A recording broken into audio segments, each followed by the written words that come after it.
السلام عليكم ورحمة الله تعالى وبركاته. بسم الله والصلاة على رسول الله. أحبائي المتتبعين ديالي، عدناكم بالفيديو جديد مع وصفة طبخ على مساعد. إلا كنتو غتشاهدوا هاد القناة، ضغط على الجرس والصلاة على الرسول في الكومنتير. هنا أحبائي ما نطولش عليكم، هنا السردين عندي نص كيلو ديال السردين، نقيتو غسلتو مزيان من القشرة.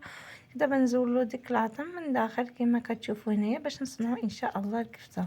تابعوا الفيديو من الاول حتى الاخر. الى عجبكم الفيديو كتبوا لي في الكومنتير وضغطوا اعملوا جيم وصلوا على الرسول في التعليق. عندكم لا تجوا الاجر وانا كذلك. هنا احبائي كنقي السردين كامل، يعني نص كيلو ديال السردين غنحصلو على الكميه كبيره ديال ان شاء الله ديال الكفته. كتجي رائعه بزاف. ما غنطولش عليكم، هنا نقيت وغسلت مزيان السردين ديالي. عملت ريوز ديال الثوم 3 والخرقوم والكيمون بابريكا والابزار وزيت زيتون وقزبر ومعكنوس.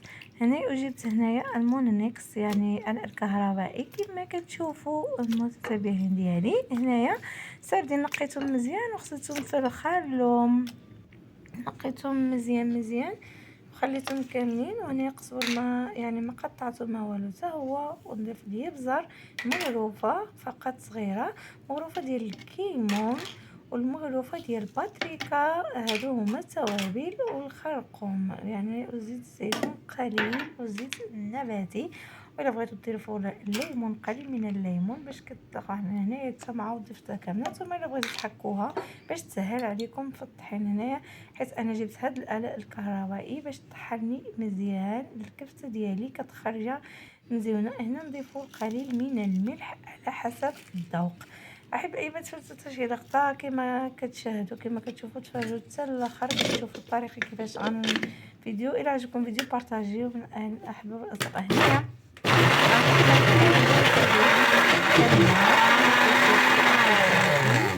هنايا هنايا كنطحنوا كفته.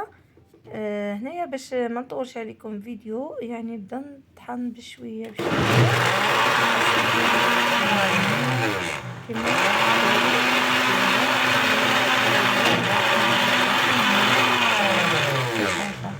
هنايا. بعد ما طحنت قطعت الفيديو باش ما نطولش عليكم نطول عليكم فيديو ما وريتكمش كلشي. هنا حصلت على الكفته بهذا الشكل هذا وخليت فيه القزبر المعكنوس كيبان شويه. هنايا ضفتها في الطبسيه، ضفت واحد الطبسيه ديال الطحين من جانبا ونزلت المقله كتسخن وزيت النباتي نقليه.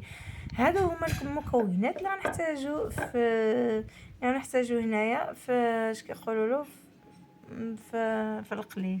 هنا نستمر بالكويرات. نتوما الا بغيتو تعملوا مسطحين مكورين المهم كيما حبيتو. انا عجبوني بهذه الطريقه هذه باش عملتهم في الطحين يعني جاتني جاريه شويه. نقطع الفيديو عاود. هنا كنزل في المقله كما كتشوفوا هنايا باش نقليه. نستمر بقلي كتجي رائعه. واحد النسمه ديال الثوم، عملت لها ثوم حامضه ثوم بزاف تبارك الله، والنسمه خارجه ما شاء الله نسمه رائعه بزاف. يا سلام احبائي. الا عجبكم الفيديو كتبوا لي واش مزيونه ولا ماشي مزيونه يعني كاينه يعني ما تنافقوليش كتبوا لي في الكومونتير.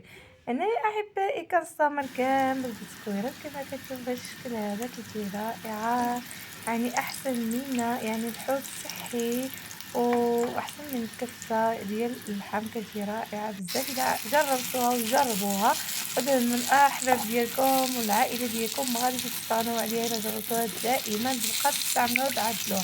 في نفس الوقت ما داتليش كميه شحال خرجتني كميه كبيره غير بنص كيلو ديال السردين تبارك الله. خرجتني واحد كميه كبيره تبارك الله، خرجتني تبسيط كبير كما كتشوف. احب نقطع الفيديو قليت كامل هنايا كما كتشوفوا. يا رائعه بزاف. هنا طابت من داخل شيشه ولذيذه بزاف.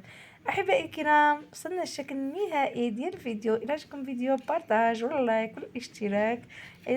والسلام عليكم الى فيديو قادم ان شاء الله.